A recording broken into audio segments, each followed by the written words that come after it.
Hi, Sandra Nabasirye, also known as slave farmer. To the young people out there, aspiring slave farmers, this is our time to own up the stage, rise up, let's make Africa again, and let's make farming attractive as we are earning from farming.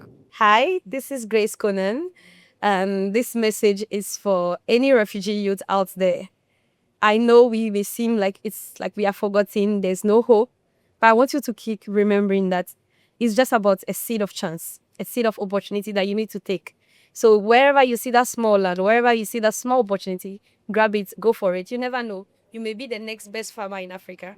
Hello and welcome to another exciting episode of the AGRA Podcast. I am Humphrey and I am here today hosting two wonderful ladies. One from Ivory Coast, though lives in another country, and she'll tell us a bit more. And I have another lady that is from Uganda. So right next to me, I have Sandra. Yeah. Sandra, welcome to the AGRA Podcast. Thank you, Humphrey. Pleasure to have you. Thank And you for I having me. also have Grace. Hi. Les Ivoiriennes. Bienvenue, the podcast, the AGRA. And thank you for joining. It's a pleasure to have you.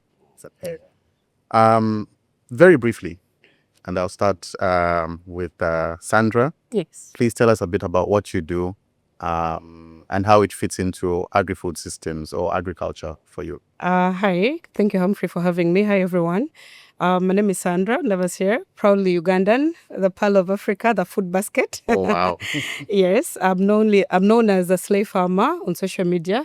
I'm a teacher by training, but I'm a full-time farmer. Okay. I do vegetables, tomatoes, green peppers, carrots, all vegetables. Yes. I produce and also raise seedlings for sale. Yes. I also slay on social media and in the farm. And I also sell the food that I don't only produce, I also sell the food. I'm an agri-influencer. I influence agriculture, not fashion, not showbiz, Yes. not entertainment. I influence agriculture. I work with different organizations to push the narrative, to paint the good picture, of course, the truth and the bad about Yes. agriculture. Then I'm also into agritourism. Yes. To showcase, now visiting different farmers, different countries, different regions, to show young people that, well, there's a lot you can see. You can learn from experienced farmers, or if you're on the verge of giving up, visit farmers so that you can get the inspiration and also the motivation to keep pushing. So in summary, that's what I do. That's a dynamic person. Oh, yes, I am. I'm Grace. Just tell us a bit about yourself. And you said you live in Ghana. So tell us a bit about what you do. I'm Grace Konan. I am a young advocate. I am a refugee advocate for the youth, for their inclusion, for them accessing economic opportunities and education. So my journey started when I came into Ghana as a refugee. And from there on, I realized that there's more that could be done for the youths, more that could be done for those vulnerable populations. So why not use my voice and the platforms I get to advocate for their inclusion and make sure they are not forgotten? Wonderful. And we're talking about inclusivity on as part of this discussion and how we actually can get more youths, more women into the sector. So it's good to see women like you involved. I'll start with a very, very simple question. And I'll start with Grace. When you think about food, can you think of a memory, something that you're really fond of or makes you happy when you think about food? When I think of food, I'm an Ivorian who lives in Ghana. So the first thing that comes to mind is atike Yes. from back home. Yes. Something it's so key to the Ivorian culture, so Yes. key to our identity, but has become so widespread that almost every country, I come to Senegal and I eat atike as if I'm in Côte d'Ivoire. Wow. Because it has become part of every Francophone, I could say, culture, to the point that recently I even heard that in France, they are thinking of banning it because they feel like it's becoming a cultural appropriation and overtaking the French food themselves. So Yeah. that's a core memory for me. Okay. Yeah. Okay. Is it because it reminds you of home, or what's the reason it's a favorite memory It for you? reminds me of home, and Yes. it reminds me that food is culture. Yes. Food is the means that brings people together. Yes. It's no matter our differences. We have the Ghana and Nigerian jollof war. Yes. Then you have Senegalese saying, no, you know what? We are the owners of it. But you realize that through food, we remember that we are one people. Yeah, that's true. through the food we eat, and it becomes part of culture. Yeah. It even helps to assimilate the culture of a nation you are in. So yeah. Sandra, just picking up from Grace in terms of food. In your view, what do you consider to be a typical African dish? What food do you think best represents Africa? Africa is diverse. That's the fact. Coming from East Africa, I've been struggling to eat West African food. Actually, it's my second time in Senegal. Oh, I came really? last year. Yeah. And I'm still struggling Yes. to eat. Yeah. And I think we shouldn't be having that as Africans. Yes. Because when I can't eat Senegalese food or West African food, then it makes me feel like I'm not an African, I'm not part of them. So I already miss Uganda, I miss Matoke, I miss home. So to answer the question, what really defines or what, I can't tell, because West Africa, they have their own, they Yes. eat pepper a lot. Guys, like I cannot eat pepper, I cannot eat chili, I cannot eat all those good things. But that's what defines them, and that's what, so maybe for West, I don't know if you can break it down now. For East Africa, it's Matoke. If you're the president of Africa and you had power, what food would you Would I want make- represented widely across the continent? Matoke. Matoke would Yes, be, banana, okay. yes, matoke. You know why? Yes. It's a soft meal, Yes. I mean, we need soft Africans. So if you eat matoke, you definitely soften how you Yes. talk the skin. You can say I represent East Africa. So if I was the president Yes. of Africa, matoke would be. Would be the Yes, the staple food for Africa. The Nigerians who chase you. I mean, I'll be the president. So Would they even have a choice? we are talking all things nutrition. We're Yeah. talking all things opportunity, particularly for young people and women in food. Yeah. Where do you see the biggest opportunities in agri-food systems and agriculture right now?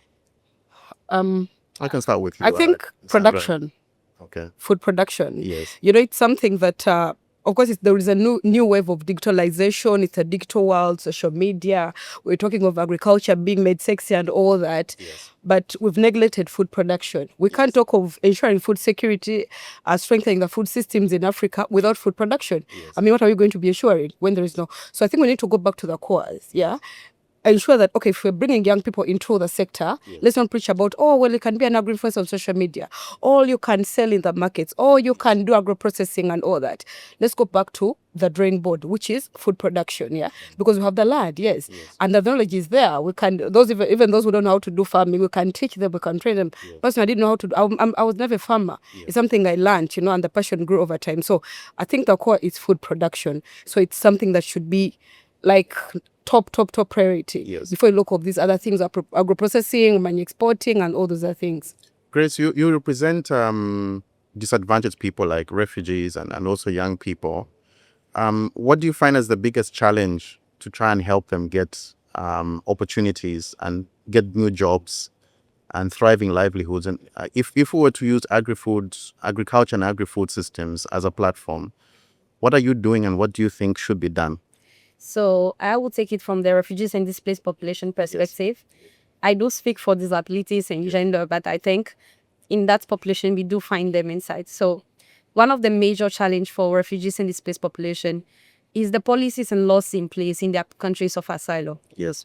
Even for the local youth, it's hard for them to even acquire land to be able to start production. I totally agree with her points. But the major challenge with the youth right now is that the land is there, but acquiring that land to even start your business on it is a challenge. Yes. And that challenge is more exacerbated with the vulnerabilities that refugees face. Yes. A lot of them don't have the legal definitions and requirements that their host nations require. So how are they even going to get the land to start? Yes. And even if they do get the land, or maybe where they are lodged, they decide to start something small. The funds, most of them just have enough to feed their families. Sure. So then what money, what funds do they get to be even start the business that they want? I used to work like a nation in livelihood. Yes. That's why giving to support the refugees to be able to start. One of the major challenges that we saw is that they will start, and we live in nations and cities where inflation just beats its backs.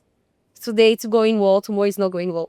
For locals, they may have the ability to have a fund to go and get some credits at that bank. Yes. But most banks don't even recognize refugee IDs, Yes. though it has been delivered by the government. Yes. So the loan is out of a question for a refugee. Yes. So even if they do get that first support, which is very limited for the huge number of refugees, Yes. that they lose because of inflation or a fire outbreak or a sickness that killed the birds, that's it for them. Yes. That's the end of it. And so for me, I think it's high time we think of reforms in policy, not just on paper, for it to be reflected on the ground so that those population access the services. And unfortunately, in Africa, we do have some of the higher populations of people that are displaced. Yeah. So definitely a big area for us to look at. In your view, what is on your mind this week that you want our audiences to think, we think is important for them to reflect on? I think one thing we've forgotten as humans is that when we speak of inclusion, it's not about the other person, it's about everyone. Yes. Because most times I've seen that when I speak of inclusion for people living with disability, for displaced people are like, okay. But if there's one thing I know is that we are all one step away Yes. from being disabled. Yes. You can go out in the morning, come back, you have an accident. That's it. Yes. We are one step away from being a person going through refugee status or having a displacement, because that means you don't know what they are doing up there. You sleep, tomorrow you wake up, you have to flee. Yes. And so it's high time we do not see them as those people, but our people. Yes. As Africans, how do we make sure that we don't allow those people who come into our countries Yes. to feel like they are foreigners, Yes. to feel like they do not belong? Because, Yes. like she said, we are all Africans. Yes. Yes, there are language that divides us, but that's part of what makes our culture rich. True. That's part of what makes us human. Yes. How about sharing that through food, through our dances, through our sport, through our languages? It's just segregating them and thinking, oh, it's them. Yes. And I've also seen that people would like to help when there are cameras. They would like to smile and say that I helped. Yes. But when the camera turns down, there's no one to do that. Yes. But we forget one thing, especially with agriculture. Yesterday, I did mention something when I was giving my speech, that when we say support refugees for them to be self-sufficient, it's so that they are not the burden you see them to be Yes. right now. Yes. Because if a refugee is sufficient, I don't think any of us would like to be the person always asking Yes. for aid. Yes. So if that person is empowered enough to be able to provide, to have food, to have a business, Yes. it's going to enrich economies of the host nation, Sure. and it's going to support themselves. So inclusion is not just about those people, Yes. it involves us for. That's true. And I guess the home countries that host them have a burden to actually feed them. But if they're able to be productive on their own, that's a big opportunity. Yes. Grace, a last one for you, I guess, as we reflect on, Sandra, as we reflect on what Grace has just said. Yes. You are on the eastern side of the continent. continent, She's yes. on the western side of the continent. What do you think that she can learn from what you're doing in Uganda that could probably work without? I know you may not know her full context. Yeah. But Uganda's been a host for a lot of refugees as well. Yeah, that's true. What do you think? Is there anything that you feel you can share with love across the other side of the continent that you think is important, or that you'd like people to To her reflect on? or everyone? Everyone in general. Everyone in general. Well, like you said, Uganda is a very hospitable country. Sure. That's why we're the Pearl of Africa anyway. And yes, we host so many people. But as a youth and as a youth farmer and also a woman in agriculture, we still have a long way to go. Especially if we're talking of food systems, we're talking of shaping the food systems of our continent, because these are our issues as Africans. No one is going to come to shape them for us. Exactly. So, and the elders, they should admit that they are old. I mean, they are old, they're aging, and the new wave is here. It's at the young people, and we are passionate about this. So my advice to them and to everyone, I'll say them because they're the ones who, make the policies and all that. Yes. It's high time you invited us on these tables. Yes. Like on the menu, let's make decisions, because we know the future that we want as young people, and also we know the issues that are disturbing us, or that we are facing as young people in agriculture and farming. So involve us as we are making probably these policies on such forums. Invite us. Let's hear out our views. I know they might not implement each and everything that we're going to say, but at least they might pick out of the 10. They might pick like 2 or 3. And to the young people, yes, I mean, we want the Africa that maybe can feed itself, and maybe we export food out to other countries. Let's go back to to the drawing board. Let's go back to production. Yes, we want to be slave farmers. You want to be all these. You want to be attending for us. Let's not forget what makes us is do production. Let's go back to the gardens. Let's go back to the farms. Land is there. Yes, I know. Of course, that's also another discussion. Yes. But yes, land is there. There's a lot of things that we need to do to get the land and all that. Let's start with what we have. And yeah, I think that's it. Thank you. That was another exciting episode of the AGRA Podcast. This is Humphrey, and hope to see you soon. Thank you.